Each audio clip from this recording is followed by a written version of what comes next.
With the TimeLock Documentation Wellness Screening Program's QR code function, processing large numbers of employees, students, or visitors is quick and easy.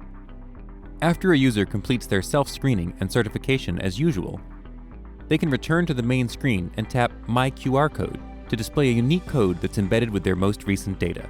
When a supervisor or biosecurity team member scans the code using the Wellness app, it will instantly bring up a screen that either gives a straightforward pass-fail indication for screeners or shows a breakdown of the results for administrators, including the person's ID number and a simple color-coded list summarizing the key details of their screening responses and calling out any issues in red.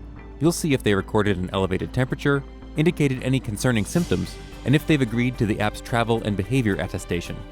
The app even includes audio cues to alert the screener of any items that need attention. And everything works offline for maximum flexibility. The QR code feature is customizable to meet your company's specific needs.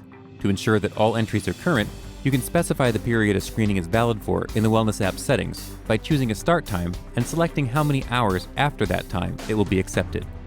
By allowing people to self-screen before entry to your facility, the Wellness Screening app ensures compliance without the need for long lines. For more support, documentation, and information about the Certified Wellness Program, visit COVID-19wellnessscreening.com.